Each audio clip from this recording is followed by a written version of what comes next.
Bonjour, merci à vos chers abonnés. Bienvenue dans ce nouveau tutoriel. Aujourd'hui, nous allons faire ce qu'on appelle les matrices de corrélation. Les matrices de corrélation nous permettent de savoir quelle est la relation qui existe entre les variables continues. Sans tarder, nous allons travailler avec le dataset Empty Cards qui contient les modèles de véhicules et leurs caractéristiques. Sans tarder, nous allons télécharger notre dataset.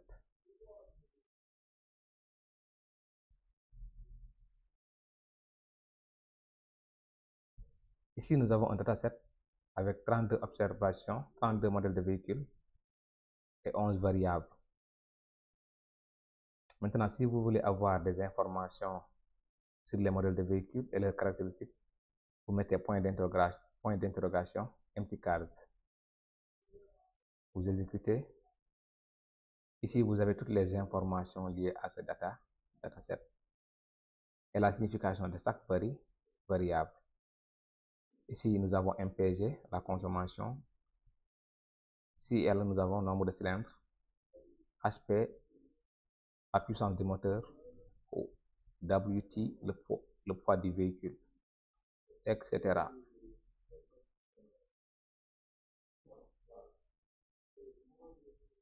Maintenant, on va regarder la structure du dataset. Ici, nous avons l'ensemble des variables qui sont des variables quantitatives. Nous avons des variables quantitatives continues et discrètes sur le jet de données. Maintenant, on va essayer de visualiser la table. Ici, nous avons les modèles de véhicules Mazda, Datsun, Hornet, Duster 360, etc. Et les caractéristiques liées à chaque véhicule. La consommation, nombre de cylindres, puissance du véhicule, rapport pont arrière, le poids, type de moteur, type de transmission, etc. Ce qu'on va faire, c'est de regarder, par exemple, quelle est la relation qui existe entre deux variables continues. Nous allons utiliser la fonction plot. On va plotter Empty Cards. On appelle la colonne poids. On met Empty Card, on appelle la colonne consommation. On va essayer de voir quelle est la relation qui existe entre le poids et la consommation. On exécute. Nous aurons cette figure. On fait zoom pour regarder notre figure. Ici, on constate nettement que lorsque le poids du véhicule augmente, la consommation énergétique a tendance à diminuer. Donc, cela veut dire que plus le poids est grand, plus le véhicule est efficace en consommation d'énergie.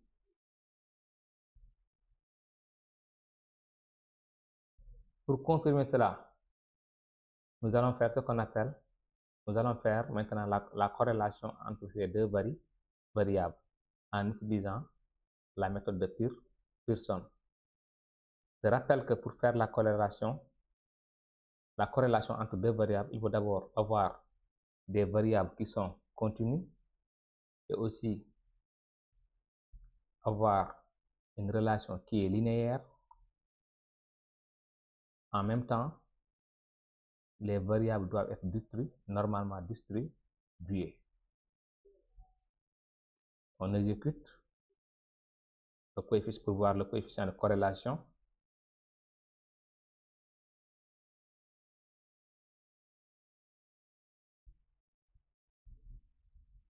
Ici, on remarque que le coefficient de corrélation entre ces deux variables est de moins 0,86.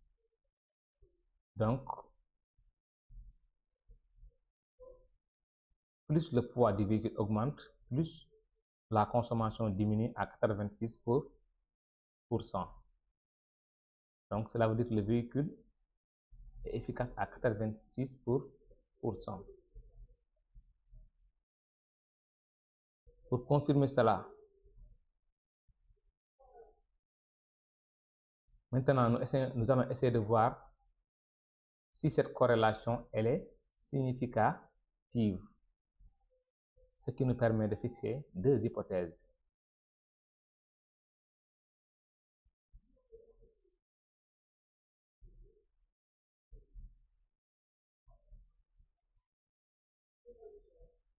Nous allons fixer deux hypothèses.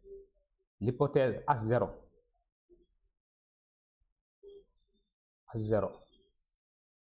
et l'hypothèse H1.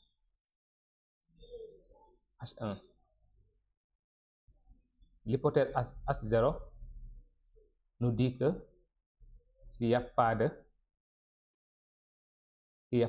relation.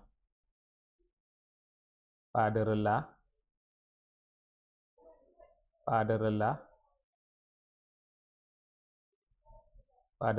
entre les variables. Et l'hypothèse H1 qui nous dit que il y a une relation entre les deux variables. C'est pas clair, on efface.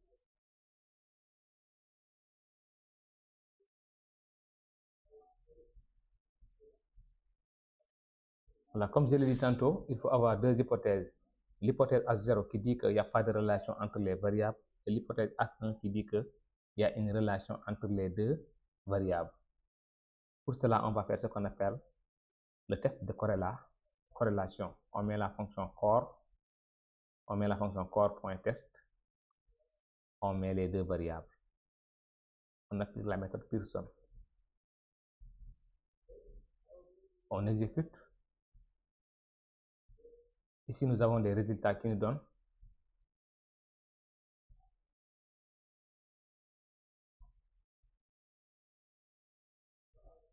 ici au niveau des résultats, nous avons le p-value.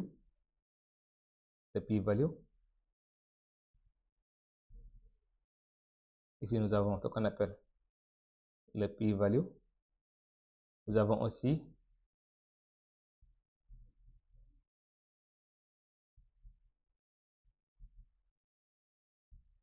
notre p-value et nous avons notre coefficient de corrélation qu'on avait fait précédemment. Mais ici, ce qui nous intéresse, nous, c'est le p-value. Nous allons essayer de comparer le p-value au seuil. On compare le p-value au seuil fixé à 0,5. Si le p-value est inférieur à 0,5, cela veut dire qu'il y a une relation entre les deux variables. Si le p-value est supérieur, donc on accepte à 0. Pas de relation entre les deux variables.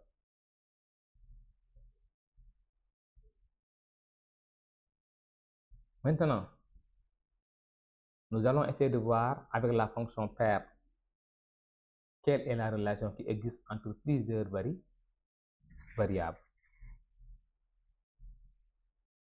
Ici, on va essayer de voir nous allons faire ce qu'on appelle une matrice de corrélation pour voir la relation qui existe entre ces quatre variables.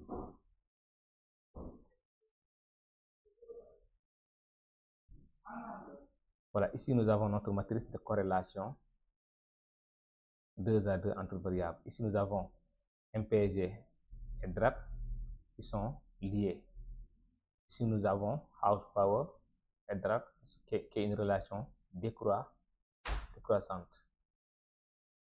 Voilà, une relation qui est corrélée négativement. Ici nous avons une corrélation qui est moyennement positive.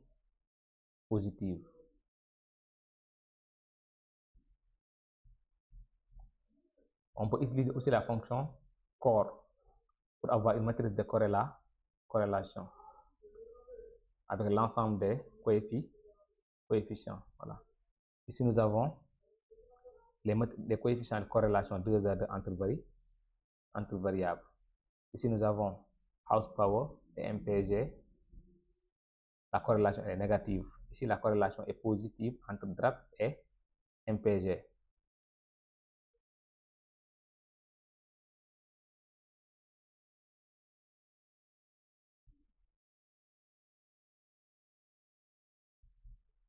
Ici aussi, nous avons une corrélation qui est positive.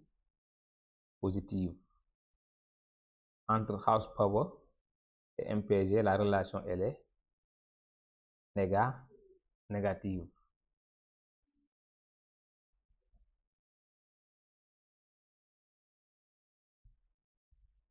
Maintenant, nous allons faire ce qu'on appelle, nous allons visualiser notre matrice de corrélation avec la fonction ou bien le package CorePlot, qui est un package vraiment puissant et qui nous permet d'avoir une visualisation beaucoup plus nette et plus compréhensive. On exécute. Voilà, j'ai oublié de charger le package. Charge le package. Charge le package d'abord. C'est chargé. On met CorePlot, on met la matrice à l'intérieur et on spécifie la méthode cycle. Ici, nous avons notre matrice de corrélation avec la fonction CorePlot. Tous les cercles qui sont en bleu, nous avons une corrélation qui est positive. Les corrélations qui sont en rouge, nous avons des corrélations qui sont négatives. Voilà, ici vous devez vous baser sur le grand genre de couleurs. Plus on est en bleu, plus c'est positif. Plus on descend vers le rouge, c'est négatif. Cependant, on peut changer aussi la méthode. On peut mettre méthode number. Si on met méthode number, les corrélations seront affichées en nombre positif ou négatif. On teste pour voir. Ici, nous avons des corrélations qui sont en forme de chiffres, c'est numéroté, de 1 à moins 1. Les bleus, c'est les positifs, les rouges, c'est les négatifs. Là, pour aujourd'hui, on s'arrête là et on se retrouve dans un autre tutoriel. Merci de liker, de commenter et de vous abonner.